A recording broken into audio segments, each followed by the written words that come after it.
Olá, meu nome é Igor Pressinotti, eu sou médico infectologista, professor aqui do Unisalesiano e estou aqui com o Dr. Volney, que nós vamos aproveitar esse congresso CIT para conversar sobre a criação de um centro de pesquisa, como que são os desafios, como que é esse desenvolvimento. Eu vou agora passar a bola aqui para o meu amigo Dr. Volney para ele se apresentar. Olá a todos, um prazer aqui estar nesse nosso segundo podcast do evento do CIT 2023. Eu sou Volney Barreto, hematologista, médico, professor do Salesiano. E a gente, nesse tópico, vamos falar dos desafios, o que é um centro de pesquisa, o que é uma estrutura mínima para a gente dizer que a gente pode conduzir estudos clínicos em seres humanos, como a gente comentou, e onde estamos, né? E para onde vamos. Então, Volney, como a gente comentou no podcast passado, a gente falou, né, deu uma explicação sobre o que são estudos clínicos, como é que funciona um centro de pesquisa, e uma das coisas que a gente levantou foi que o primeiro pilar do centro de pesquisa é a ética, né? E o segundo pilar do centro de pesquisa é a qualidade do estudo e das informações colhidas. E para isso, o nosso centro de pesquisa precisa ser comparável a centros de pesquisas em Nova York, em Londres, em Tóquio, em Paris. Então, nós precisamos manter condições que sejam comparáveis a esses outros grandes centros de pesquisa. E isso é um desafio quando você pensa em Brasil e quando você pensa na nossa região, né? Em Araçatuba, que é uma região que nunca teve esse tipo de trabalho. Então, eu jogo a bola agora para o Volney para contar para nós, assim, como que é esse processo de desenvolvimento, quais são as etapas, o que é necessário. Vamos lá. Perfeito, Igor. Então, realmente, eu trouxe até aqui alguns dados para vocês verem que o centro de pesquisa ele é uma realidade no Brasil, diferente de há 10, 15 anos. Então, nós temos, por exemplo, grandes centros de excelência que têm seus centros de pesquisa, como o próprio Hospital Albert Einstein, com o seu Instituto de Ensino e Pesquisa. Pode passar o próximo. Consegue passar? Nós temos o prazer também de não ser só centros privados, não é? Então, nós temos aqui uma faculdade de medicina altamente relevante, que dá o UNESP de Botucatu, né, desde 1963, que também tem seu centro de pesquisa, o próximo. E o AC Camargo Cancer Center, né, o primeiro Cancer Center do Brasil, que atende tanto privado quanto público também, com seu centro de pesquisa. E, por fim, pode passar o último, esse é o layout do IDOR, que é o Instituto de Pesquisa e Ensino da Rede IDOR, que é uma grande rede hoje de tratamento hospitalar no Brasil, que começou no Rio de Janeiro e no estado de São Paulo. Pode retirar, obrigado. Então a gente está nós somos desafiados, né, Igor, para ter isso, ou seja, nossa, tem no Einstein, tem no AC Camargo Cancer Center, vai ter em Araçatuba? Sim, vai ter em Araçatuba e região. Então a gente fala que aqui é uma região carente, existe uma séria discussão, né, sobre isso. Para mim era muito relevante, dos novos cursos de medicina no Brasil, questionamento se falta médico ou não, mas realmente a região de Araçatuba precisava de uma faculdade de medicina e de uma faculdade de medicina como a Unisalesiano. E quando a gente entra com essa perspectiva de ensino e pesquisa, se não houvesse a faculdade, se não houvesse a academia, não teria nem início para conversar. Então, acho que, como o Igor colocou, né, a questão do centro de comitê de ética, a faculdade sendo parceira, abraçando a ideia. A segunda coisa para você pensar no centro de pesquisa é a estrutura mínima. Então, a gente pode pensar numa estrutura mínima de pessoas e estrutura mínima de equipamentos. Então, de pessoas, a gente tem a felicidade, no meu caso, de trabalhar com pesquisa clínica em São Paulo, ser, a gente chama de investigador principal em alguns estudos, inclusive como recrutador top, que a gente fala. O Igor também, na caminhada dele, depois ele pode falar também na USP Ribeirão, em termos de estudos clínicos não só na área de oncologia, que eu mostrei aí, centros de oncologia, mas também na área infectologia, cardiologia, tudo que você pense naquele remédio que foi aprovado na Anvisa, vai ter o estudo clínico.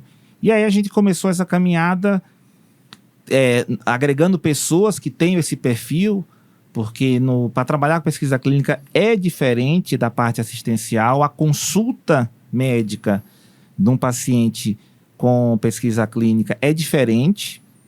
E aí a gente começou E qual é o nosso hospital que nós vamos trabalhar? É a Santa Casa de Araçatuba, que é o hospital terciário da nossa região. É o único hospital da nossa região, que são 42 municípios da DRS2, quase 1 milhão de habitantes, que tem um serviço de oncologia. Então a gente foi na Santa Casa para começar a discutir essa parceria e a viabilidade. Eu queria que o Igor falasse como é que foi essa caminhada junto com a direção da Santa Casa, já que nós já tínhamos o apoio da faculdade, nós temos 2 pessoas aqui com experiência em pesquisa clínica, e a gente caminhou para os outros atores que a gente fala, né? Caminhamos para a Santa Casa, caminhamos para a DRS, porque nós vamos trabalhar com pacientes SUS, em sua grande maioria. Conta aí, Igor, como é que foi essa caminhada para estruturar? Bom, a primeira coisa que a gente fez foi, a partir do momento que a gente deu o ok do Salesiano, que a gente falou, olha, a gente vai apoiar vocês no que vocês precisarem.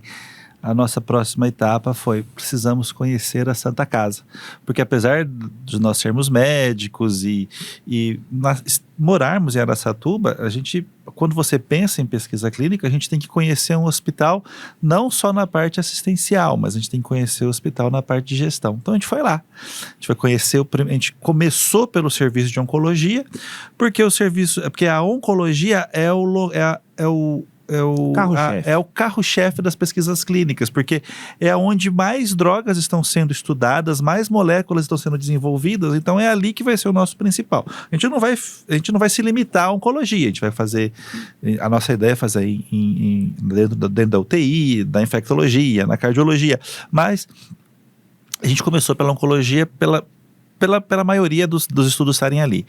Conversamos com a equipe, surpreendentemente, fomos super bem recebidos, eles têm uma equipe com vontade, né?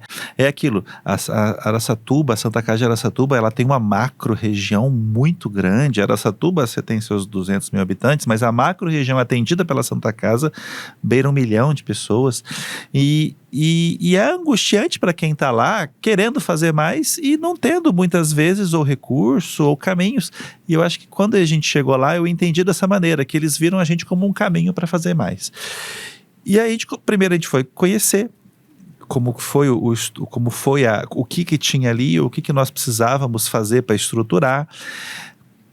E o primeiro passo, depois de ter essa aceitação do serviço de oncologia e ter a anuência da direção da Santa Casa, que também sem a anuência da direção não dá para a gente fazer nada, a gente precisou fazer uma avaliação epidemiológica, entender o que nós temos, né? O que nós temos de pacientes atendidos, o que nós fazemos, o que é o câncer na região. E um dos nossos parceiros para isso foi a DRS, porque a DRS, né, no estado de São Paulo, é uma delegacia, uma direção regional de saúde que organiza as políticas de saúde da nossa região, né? É o representante do estado da nossa região. Então a gente precisava deles como parceiros, e hoje eles são nossos parceiros nisso. Nós temos uma cadeira no grupo de discussão oncológica, e então, ou seja, já é uma realidade o nosso centro de pesquisa. E aí, depois que mais ou menos tudo for organizado, aí agora a gente precisa trabalhar para que o serviço, né, a gestão, os processos sejam desenvolvidos e criados. E aí eu vou voltar para o Volney para explicar sobre isso. Perfeito. Então a gente, com todas essas anuências, só para vocês entenderem, então o estado de São Paulo é dividido em diretorias regionais de saúde. Nós somos a DRS 12, então nós vamos até a região ali de Andradina, Pereira Barreto, que é a divisa com o Mato Grosso do Sul, e nós vamos até a região de Promissão Lins, porque depois de Lins já entra a DRS de Bauru, como nós temos a DRS de Rio Preto, que vai pegar Rio Preto, Votuporanga. Então você vê que é separado.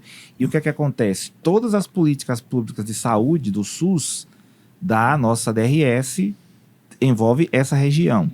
E nós precisamos ser parceiros, mesmo porque para poder melhorar a jornada do paciente na oncologia. Porque quando eu melhoro e entendo a jornada, eu consigo ter os nossos pacientes recrutáveis para o estudo clínico.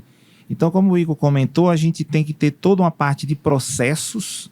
Então, eu até brinco com os médicos que querem trabalhar com pesquisa clínica, que se você não gosta de gestão de qualidade, acha isso meio inútil, você não vai ter perfil para fazer pesquisa clínica, porque você tem que seguir, porque tudo que tiver fora, tudo que tiver não conforme, isso vai prejudicar o dado e a segurança do paciente. E nós somos, constantemente monitorados pelo patrocinador do estudo, seja a indústria farmacêutica, seja uma associação de oncologia. Então, todo o processo, só para vocês terem uma ideia, quando o primeiro paciente é recrutado, 15 dias depois já tem um monitor aqui, para saber se todos os processos do termo de consentimento, dos procedimentos operacionais, se tudo isso está de acordo. Não é uma forma de crítica, mas se está em algumas coisas em desacordo, eles já aproveitam o primeiro paciente para já corrigir, porque quando vier o segundo, os erros que eu fiz no primeiro, eu não vou fazer no segundo. Então, isso é muito interessante como a jornada ela é muito monitorada. A gente até brinca que o paciente de pesquisa clínica é um ambiente controlado. Existe até críticas de repente, aquela medicação nova não funcionou na vida real, porque o paciente da pesquisa não é tanto da vida real, mas hoje a gente cada vez mais tenta se aproximar. Então, a gente fala em questões operacionais, então a gente tem que escrever todos os procedimentos operacionais, todo o controle, por exemplo, de onde a medicação vai ser conservada, quem vai mexer nessa medicação. Tem a questão da randomização cega, então só para vocês entenderem, tem situações de medicamento que nem o investigador não pode saber qual é, porque ele pode ter uma tendência de, na hora de ver a resposta, colocar que o da droga nova está respondendo melhor. Então, isso gera todo. Aí a gente tem uma estrutura mínima dentro da Santa Casa, por exemplo, de consultório, de infusão, tudo tem que ser apartado do SUS. Tem uma vantagem muito grande, né? Na medida que esses pacientes vão entrando no estudo, você não vai gastar o dinheiro do SUS para eles, porque todo o processo do paciente, do medicamento, do cuidado é via o patrocinador, então isso é muito importante. Então a gente está a gente acho que deu, o Igor sempre brinca, né? Que os astros estão alinhados, porque nós chegamos lá justamente no momento que a oncologia da Santa Casa de Araçatuba passa por mudanças positivas, no sentido de uma reforma para você ter mais espaço físico, e a gente está nessa parceria. Vamos precisar de uma sala, vocês têm disponível? Tem. Como é que vai ficar a manipulação do tratamento? Como é que vai ficar o estoque? Como é que é a manutenção preventiva? Só para vocês terem uma ideia, a gente participou de um estudo que a gente recrutou bastante, que quando você recruta muito paciente, tem até a chance do FDA, né, que é a agência reguladora americana, ela quer saber, você recrutou muito paciente aqui, eles vêm para olhar, fazer uma monitoria externa do FDA, porque se ele está analisando dados de um estudo clínico, de um centro de pesquisa que teve muitos pacientes, ele tem que garantir que aquele centro de pesquisa que recrutou bastante teve cuidado na segurança do paciente, na qualidade dos dados, e tudo isso a gente melhora o assistencial. Então, eu estou melhorando os laudos de tomografia, vai melhorar o assistencial. Eu estou melhorando o atendimento, eu estou melhorando a pós-consulta. Tudo isso agrega não só para a pesquisa, agrega para o assistencial, né, Igor? Fala mais aí. Isso gera uma herança ao hospital, né? Então, é interessante que quando nós entramos no hospital com a ideia de transformar esse hospital num centro comparável a Paris, a Nova York. Então, eu preciso, na hora que eu entro ali, eu estou na sala de atendimento, eu olho um ar-condicionado, eu viro e falo assim, olha, eu quero saber se foi feita a manutenção desse ar-condicionado, se foi registrado e quanto vai ser a próxima. Eu olho para a geladeira que está o remédio, eu preciso saber se a manutenção dessa geladeira foi feita, onde é que foi registrada e se essa geladeira está ligada em um gerador, porque se acabar a energia, o gerador tem que manter. E eu preciso olhar aquele gerador e ver se ele foi a manutenção. Então, para a gente garantir qualidade nessas informações da pesquisa, eu preciso garantir qualidade nesses processos. E isso vai até o mais simples. Por exemplo, a balança que o paciente se pesa, ela tem que estar lá com, vocês veem, tem que estar lá com o selinho do Inmetro, qual vai ser o aparelho de pressão. E isso muitas vezes, por conta daquela loucura que é o SUS, muitas vezes é esquecido. Muitas vezes o termômetro da parede que mede a temperatura daquele ambiente tem que ter seu relatório de manutenção. E isso a gente começou a fazer, a organizar, a estruturar. E praticamente todo o caminhar do paciente da pesquisa, dele entrar no hospital, dele tomar o medicamento, tudo isso já está sendo organizado, construído. E isso vai gerar uma herança para o hospital. Porque o funcionamento desse núcleo menor vai gerar um exemplo a ser expandido paulatinamente para todo o hospital. Então, ter um centro de pesquisa é um desafio, porque a gente tem que elaborar uma série de processos, desenvolver uma série de procedimentos, só que isso gera uma herança, isso contamina, vamos falar assim, os demais setores. Outros setores vão passar a fazer isso dessa maneira. Então, todo centro de pesquisa, ele muda a cara da unidade maior em que ele está inserido. E isso é uma coisa muito interessante. Só que é um desafio, porque é o que eu falei, nós estamos falando de SUS, nós estamos falando de Brasil, de interior.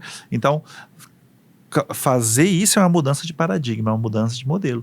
E os astros estão alinhados, né? Tipo assim, Deus tá nos abençoando nesse caminho, porque a aceitação está sendo muito boa. Os parceiros que nós estamos encontrando nessa jornada estão sendo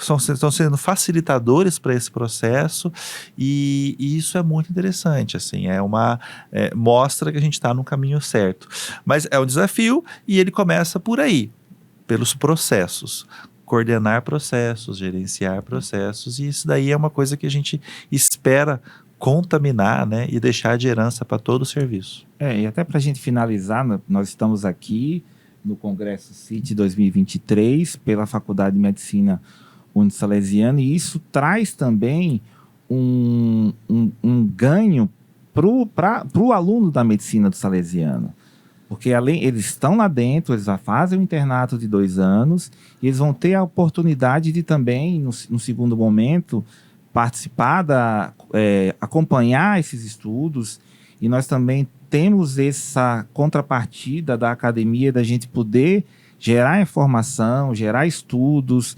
epidemiológicos, como até não deu tempo de falar, mas que o Igor fez com as APACs. Então, isso gera também uma contrapartida para o aluno da faculdade e para a própria Faculdade de Medicina Salesiana. Dá até uma pitadinha, né, Igor? A gente tem pessoas aqui dentro da academia com potencial, inclusive, a gente trabalhar em questões genético-moleculares, que, quem sabe, a pesquisa seja o start para abrir outras frentes de pesquisa e de a gente estar realmente na vanguarda disso para Araçatuba e região, é uma coisa que a gente não tinha até então. A gente agradece, né, Igor? Então, assim, eu agradeço a oportunidade de estar aqui, a oportunidade de estar divulgando o que nós estamos fazendo, divulgando o quão importante é a fundação de um centro de pesquisa, quais são os caminhos para esse desenvolvimento, as dificuldades. Para a gente é algo assim gratificante ter essa oportunidade. Nós temos essa oportunidade. Então, muito obrigado e até a próxima. Até a próxima. Tchau, tchau.